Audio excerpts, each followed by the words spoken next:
Assalamualaikum warahmatullahi wabarakatuh. Di sini saya dari kelompok 5. Kami akan mempresentasikan mengenai Decentralization and Responsibility Center. Sebelumnya, saya akan memperkenalkan terlebih dahulu anggota dari kelompok 5. Yang pertama ada Mega Nanda Wiono Putri dengan NIM 265, yang kedua ada saya, Cica Kusnaidi dengan NIM 316, yang ketiga ada Narita Salumbe dengan NIM 319, selanjutnya ada Farah Nafi dengan NIM 334, dan ada Decentralization and Responsibility Center. Sebuah perusahaan diorganisir menurut garis tanggung jawab atau bahkan organisasi nasional menggambarkan aliran tanggung jawab dari Chief Executive Officer ke bawah melalui wakil presiden, manajer tingkat menengah, dan bawah. Saat ini, sebagian besar perusahaan menggunakan hierarki yang diratakan menekankan tim atau struktur ini konsisten dengan desentralisasi. Struktur ini memiliki banyak pusat tanggung jawab, biasanya memilih salah satu dari dua batas mereka yang beragam dan kompleks atau terpusat atau terdesentralisasi. Dalam pengambilan keputusan terpusat, keputusan dibuat di tingkat atas dan manajer tingkat bawah. Ditugasi untuk mengimplementasikan keputusan ini. Pengambilan keputusan yang didesentralisasi memungkinkan manajer di tingkat yang lebih rendah untuk membuat dan mengimplementasikan keputusan kunci yang berkaitan dengan bidang tanggung jawab mereka. Praktik ini mendelegasikan wewenang pengambilan keputusan kepada tingkat manajemen yang lebih rendah dalam perusahaan yang disebut desentralisasi. Selanjutnya yaitu alasan melakukan desentralisasi. Yang pertama ada mengumpulkan dan menggunakan informasi lokal. Kualitas keputusan dipengaruhi oleh kualitas informasi yang tersedia, karena perusahaan tumbuh dalam ukuran dan pasar yang berbeda di setiap daerah. Manajemen pusat mungkin tidak memahami kondisi lokal di manajemen tingkat bawah, tetapi lebih baik untuk membuat keputusan lokal. Yang kedua yaitu fokus ke manajemen pusat. Dengan mendesentralisasikan keputusan operasi, manajemen pusat bebas terlibat dalam perencanaan strategis dan pengambilan keputusan. Kelangsungan hidup organisasi harus lebih penting bagi manajemen pusat daripada operasi sehari-hari. Yang ketiga ada pelatihan dan motivasi manajer segmen. Dengan memberi mereka kesempatan untuk membuat keputusan yang signifikan, membuat manajer segmen lebih siap dan memungkinkan manajer puncak untuk mengevaluasi kemampuan manajer lokal, sehingga bisa mengambil keputusan terbaik, sehingga dapat mengambil keputusan terbaik. Dan yang terakhir yaitu meningkatkan persaingan dan mengekspos segmen kekuatan pasar. Dengan begitu, dari alasan terakhir ini dapat meningkatkan setiap segmen, meningkatkan kinerjanya karena ada persaingan antar segmen yang dapat diekspos di pasar. Selanjutnya akan dilanjutkan oleh rekan saya. Terima kasih. Baik, terima kasih atas kesempatannya. Perkenalkan, nama saya Narista dengan 319. Di sini saya akan melanjutkan presentasi dari rekan saya, yaitu divisi di perusahaan terdesentralisasi. Desentralisasi melibatkan trade-off biaya manfaat. Manfaat dari desentralisasi adalah keputusan mungkin yang dibuat oleh manajer yang memiliki pengetahuan lokal yang spesifik atau tidak memiliki oleh orang yang ada di manajer pusat. Namun, bahaya desentralisasi yaitu manajer tingkat bawah lebih cenderung menggunakan sumber daya untuk keuntungan pribadi daripada untuk meningkatkan nilai saham perusahaan. Desentralisasi ini juga dapat dicapai dengan menciptakan unit yang disebut dengan divisi. Divisi dapat membedakan ada beberapa cara yang termasuk, yaitu yang pertama, jenis barang dan jasa. Jenis barang dan jasa, cara divisi ini yaitu membedakan dengan jenis barang atau jasa yang diproduksi. Beberapa divisi bergantung pada divisi lain. Jika tidak, perusahaan hanya akan menjadi kumpulan entitas yang benar-benar terpisah. Lalu ada geografis. Nah, divisi geografis ini juga dibuat untuk sepanjang garis geografis. Kehadiran dari divisi ini untuk mencakup satu atau lebih wilayah menciptakan kebutuhan akan evaluasi kinerja yang dapat mempertimbangkan perbedaan dalam lingkungan divisi. Lalu yang terakhir ada pusat tanggung jawab. Dari divisi ini, seiring bertumbuhnya perusahaan, manajemen puncak menciptakan area tanggung jawab yang dikenal sebagai pusat pertanggungjawaban dan menugaskan bawahan manajer ke area tersebut. Pusat pertanggungjawaban adalah segmen bisnis yang manajernya bertanggung jawab atas rangkaian aktivitas tertentu. Pusat tanggung jawab ini memiliki 4 jenis utama, yaitu yang pertama yaitu pusat biaya. Pusat biaya ini yaitu manajer harus bertanggung jawab atas biaya. Yang kedua yaitu pusat pendapatan. Manajer harus bertanggung jawab untuk atas penjualan dan atau pendapatan. Lalu ada pusat ketiga yaitu pusat laba. Yaitu manajer harus bertanggung jawab atas pendapatan dan biaya. Lalu yang terakhir yaitu pusat investasi. Pusat investasi manajer hanya bertanggung jawab atas pendapatan biaya dan investasi. Pilihan pusat tanggung jawab biasanya mencerminkan situasi aktual dan jenis informasi yang tersedia bagi manajer. Informasi adalah kunci untuk meminta manajer bertanggung jawab atas hasil. Next, yaitu ada jenis pusat pertanggungjawaban dan informasi akuntansi yang digunakan untuk mengukur kinerja, yaitu manajer pusat bertanggung jawab bertanggung jawab atas aktivitas pusat tersebut. Keputusan yang dibuat oleh manajer tersebut akan dapat mempengaruhi pusat pertanggungjawaban lainnya. Pengorganisasian divisi sebagai pusat pertanggungjawaban menciptakan peluang untuk mengendalikan divisi melalui penggunaan akuntansi pertanggungjawaban. Untuk kontrol pusat pendapatan adalah yang dicapai dengan mengevaluasi efisiensi dan efektivitas manajer divisi pada dasar pendapatan penjualan. Pengendalian pusat biaya didasarkan pada pengendalian biaya dan seiringnya menggunakan analisis varians, sehingga berfokus pada evaluasi pusat laba dan laba. Next, yaitu mengukur kinerja pusat investasi dengan menggunakan return of investment. Langkah-langkah umum lainnya termasuk pada pendapatan residual dan nilai tambah ekonomi atau EVA.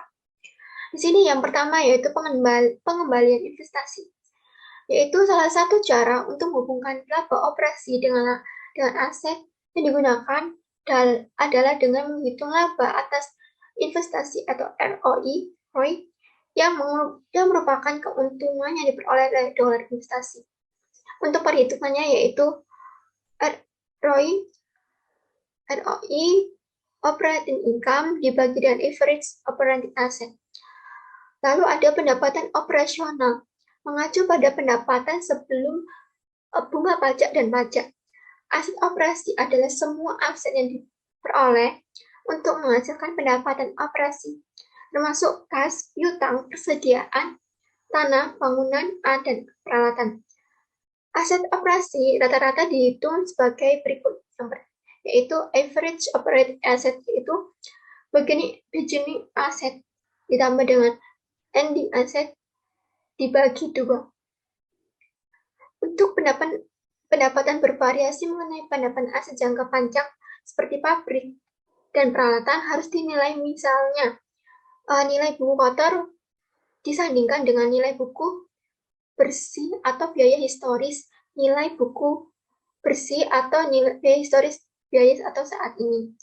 Sebagian besar perusahaan menggunakan biaya historis dan nilai buku besar. Sekian dari presentasi dari saya. Terima kasih atas kesempatannya. Saya Megananda Wiono Putri dengan NIM 2020-310265. Di sini saya akan melanjutkan presentasi dari rekan saya dan saya akan menjelaskan contohnya. Soalnya, misal sebuah perusahaan memiliki 2 divisi, yaitu alfa dan beta. Pendapatan alfa adalah $100.000 dan pendapatan beta adalah $200.000. Apakah beta berkinerja lebih baik daripada alfa?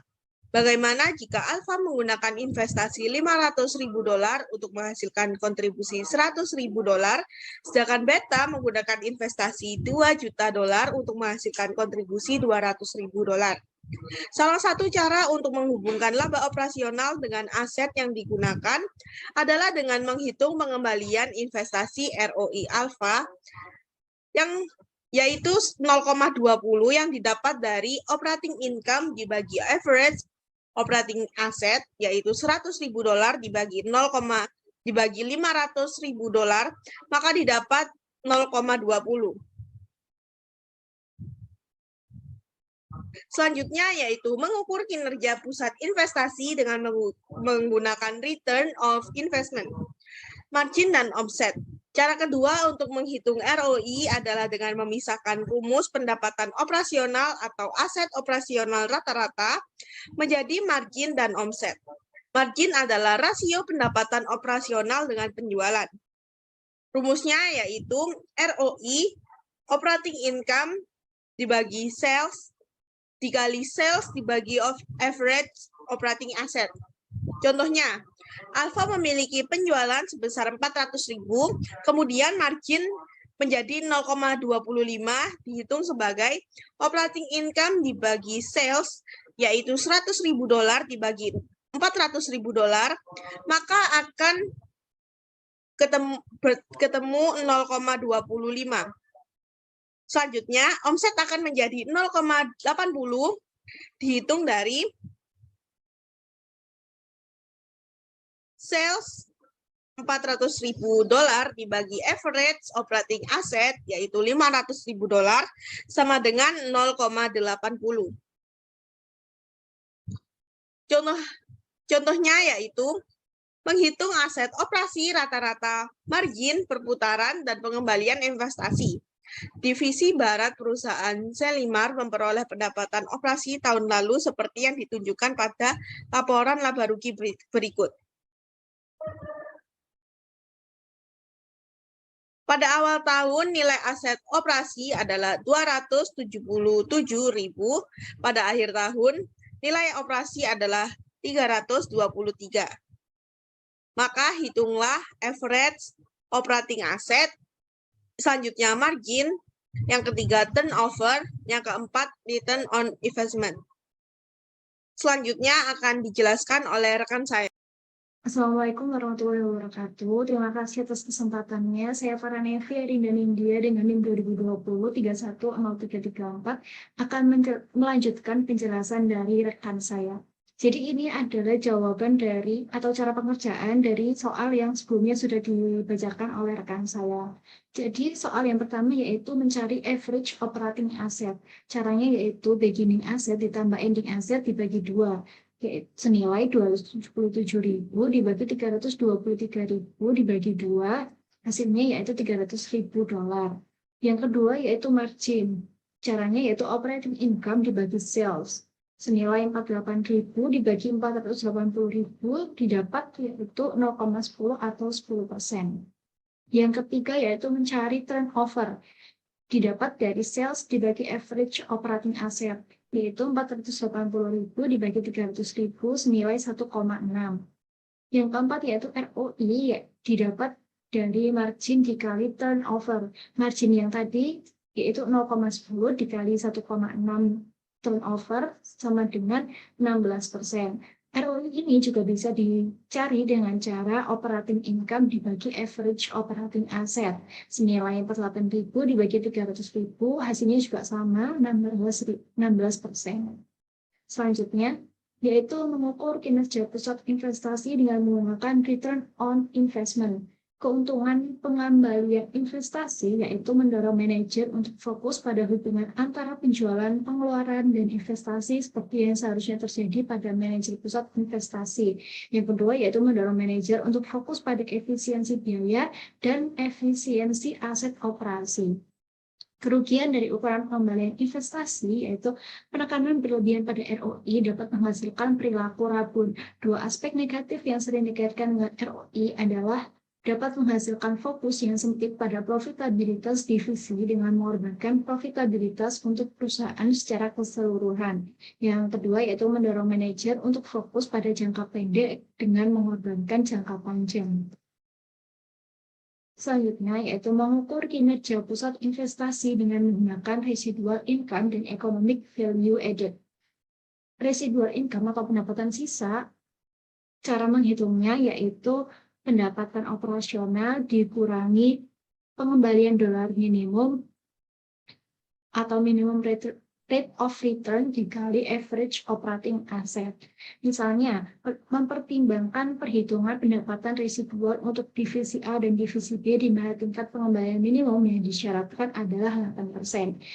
Untuk divisi A, Caranya yaitu diketahui average operating assetnya 15 juta, operating income-nya 1,5 juta, minimum return-nya yaitu 100.200.000 didapat dari 0,08 dikali operating asset yaitu 15 juta. Lalu residual income-nya yaitu pengurangan dari operating income dikurangi minimum return senilai 300.000. Residual return-nya yaitu senilai 2% didapat dari residual income 300.000 dibagi operating asset 15 juta. Untuk divisi B, pengerjaannya juga sama. Average operating asset-nya yaitu 2.500.000 diketahui, operating income-nya diketahui juga 300.000, minimum return-nya dapat dicari dengan 8% dikali 2.500.000, didapat 200.000. Lalu operating income dikurangi minimum return, didapatkan hasilnya 100.000 untuk residual income-nya. Residual return-nya yaitu 4% didapat dari residual income 100.000 dibagi operating asset 2.500.000. Baik, sekian presentasi dari saya. Mohon maaf bila ada salah kata, selanjutnya akan dijelaskan oleh rekan saya. Terima kasih. Assalamualaikum warahmatullahi wabarakatuh. Terima kasih atas kesempatannya. Perkenalkan, nama saya Yudita Dwi Nur Ainin dengan NIM 2020-310346. Nah, di sini saya akan melanjutkan materi dari rekan saya, yaitu mengukur kinerja pusat investasi dengan menggunakan residual income dan economic value added. Nah, di sini ada nilai tambah ekonomi atau yang biasa disebut dengan EVA. Nah, nilai tambah ekonomi atau EVA ini adalah pendapatan operasional setelah pajak dikurangi biaya dolar dari modal yang digunakan. Biaya dolar dari modal yang digunakan adalah persentase biaya modal yang sebenarnya dikalikan dengan total modal yang digunakan atau dinyatakan sebagai berikut. EVA sama dengan after tax operating income dikurangi actual percentage cost of capital dikali total capital employed. Pada dasarnya, EVA ini adalah pendapatan residual dengan tingkat pengembalian minimum yang sama dengan biaya modal aktual bagi perusahaan, atau berlawanan dengan tingkat pengembalian minimum yang diinginkan oleh perusahaan karena alasan lain. Nah, jika EVA positif, maka perusahaan telah meningkatkan kekayaannya selama periode tersebut. Dan sebaliknya, jika EVA negatif, maka perusahaan mengalami penurunan kekayaan selama periode tersebut. Nah, materi selanjutnya yaitu aspek perilaku nilai tambah ekonomi. Sejumlah perusahaan telah menemukan bahwa EVA membantu mendorong jenis perilaku yang tepat dari divisi mereka dengan cara yang tidak dapat dilakukan dengan penekanan pada pendapatan operasional saja. Nah, alasan yang mendasarinya adalah ketergantungan EVA pada biaya modal yang sebenarnya. Di beberapa perusahaan, tanggung jawab atas keputusan investasi berada di tangan manajemen perusahaan. Terima kasih, sekian dari kelompok 5, kurang lebihnya mohon maaf. Wassalamualaikum warahmatullahi wabarakatuh.